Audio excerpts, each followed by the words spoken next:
आज प्यारे बाबा हम बच्चों को हद से भी पार और बेहद से भी पार। अब वो बेहद से पार क्या होगा, तो आज प्यारे बाबा ने सुनाया है कि ये जो सारी दुनिया है अब बेहद हो चुकी है। सारी आत्माएं नीचे आ गई हैं, है ना। हर बात का कितना विस्तार हो गया, कितना कितना इतना विस्तार वो आप देख ही रहे हो। एक चीज की 100 चीजें बनी हुई हैं। हम्म? दूध भी पीना हो तो 100 प्रकार का मिलता है। हाँ? इतना विस्तार है। बाबा कहते हैं इस बेहद से पार चले जाओ। आज बाबा ने इस दुनिया का बेहद सुनाया है। हाँ? इसकी किसी भी प्रकार की याद हमें खींचे नहीं, काम करना है, बस करना है, ठीक है। और उस बेहद में भी जाने की जरूरत नहीं। ये डिजाइन, ये वो सो बड़ा विस्तार है हर बात का। एक पेन भी खरीदना हो तो 100 प्रकार का है। बाबा कहते हैं इस बेहद माना इस कलयुग से पार चलो, और हद माना सतयुग। वहां ये झंझट नहीं होगा। वैरायटी होगी, लेकिन उस वैरायटी में झंझट नहीं होगा, प्रॉब्लम नहीं होगी। बुद्धि कहीं, क्योंकि सब में परफेक्शन होगी। चलो लाल रंग है या पीला, दोनों ही में परफेक्शन होगी। धोखाधड़ी तो होगी नहीं, क्वालिटी डिसक्वालिटी तो होगी नहीं। तो आज बाबा ने सतयुग से भी पार और कलयुग से भी पार, वो है कोई जगह? हाँ, कोई कोई बोल रहा है, बाकियों को नहीं पता। बस वहां चलना है। इतनी शांति है वहां, सचमुच इतनी शांति है। कुछ भी ख्याल आता है ना, तुरंत मन को ले जाओ परम धाम। हाँ, मन में जरा भी उलझन आती है, मन को ले जाओ परम। मैं बिंदी वहां अपने शांति के सागर पिता के साथ अपने शांति के घर में बैठी हूँ। बस कितना अच्छा है। सहज है ना, जाती है ना। आदत डालोगे, रोज अभ्यास करोगे तो जाएगी। इसलिए बाबा ने कहा है अपना बुद्धि रूपी बर्तन स्वच्छ रखो, तब ही ज्ञान की धारणा अच्छी होगी। बाबा इतनी ऊंची ऊंची बातें हमारे जीवन में हमें दे रहा है, पर हमें जीवन में लानी तो है ना। उन ऊंची धारणाओं वाला जीवन ही तो महान और ऊंचा बनता है। तो बर्तन को बड़ा साफ रखना पड़ेगा। उल्टे सुल्टे संकल्प चलेंगे तो बुद्धि कैसी होगी? फिर उसमें बाबा का इतना ऊंचा ज्ञान ठहरता ही नहीं, ठहरता ही नहीं। तो धारण कैसे होगा जब ठहरता ही नहीं? इसके ऊपर सुनाई भी थी आपको एक कहानी, हाँ, कि बर्तन साफ नहीं था तो गुरु जी ने उसको दीक्षा ही नहीं दी।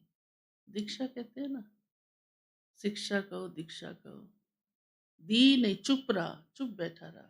उसको पता था इसकी बुद्धि में तो मोह माया फंसी पड़ी है, ये मेरा सुन के भी अनसुना ही कर देगा। तो उसको कहा पहले इसको साफ, कमंडल ही गंदा ले गया, है ना। सुनिए ना, मुख से नहीं बोला। अब सेठ जी को तो वो कमंडल उसका साफ करना पड़ा। तब कहा ऐसे ही अपनी बुद्धि को साफ करो। उल्टे सुल्टी बातें बुद्धि में, कोई संकल्प बुद्धि में नहीं लाओ। तो मेरी शिक्षा तुम्हारे जीवन में कामयाब हो सकती है। फिर आज बाबा ने कई मिसाल दिए।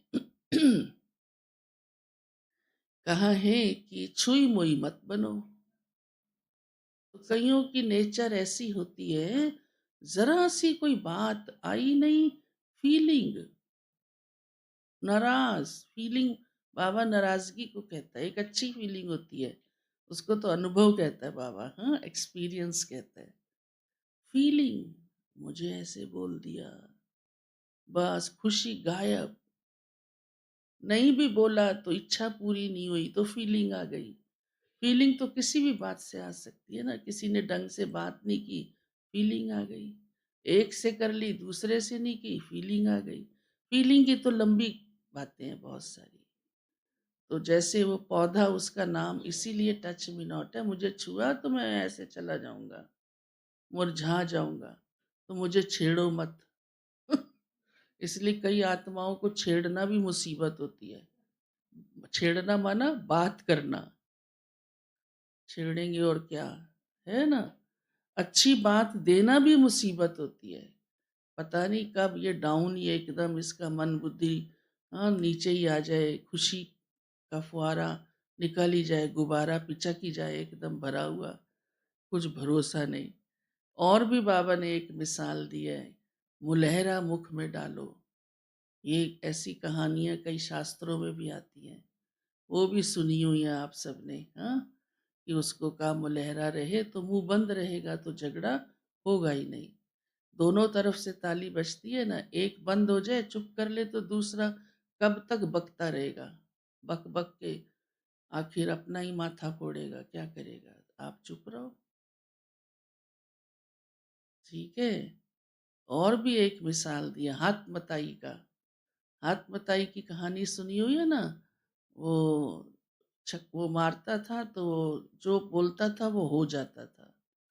हाँ, ये मकान बहुत सुंदर हो जाए, ऐसा ठक्का किया, हो गया। वो उसकी किस्मत का जादू था, वो उस ठक्के में जादू नहीं था। तो बाबा इसलिए सुनाता है कि इस समय आप जो अच्छे अच्छे संकल्प करते हो वो होने तो हैं ही, आज नहीं तो कल। समय पर ही होना अच्छा रहता है ना कोई भी बात, अपने आप। लेकिन वो संकल्प होना विधिवत चाहिए, ऊट पटांग नहीं होना चाहिए, है ना। कई बार कई इच्छाएं बड़ी बेहूदी होती हैं। तो बाबा ने तो हमें इन सारी बातों का आधार एक ही बात श्रीमत दे दी है, कि जो भी सोचो वो श्रीमत के अनुसार सोचो। चाहिए भी कुछ तो श्रीमत कह रही है ये चाहने के लिए, बस। तो राइट है ना। आज श्रीमत ने तो कहा इस दुनिया को ही भूल जाओ, यही श्रीमत मिली है ना। फिर इस दुनिया की डिमांड कर सकते हैं क्या? नहीं कर सकते। तो बाबा हम बच्चों को हर बात में इतना अच्छा गाइड करता है, श्रीमत देता है, जिससे ही हम ऊंच महान बन जाते हैं। तो हम बाबा के सभी बच्चे इतने भाग्यशाली हैं, इतना हीरों का खजाना हमको रोज मिल रहा है। आज की है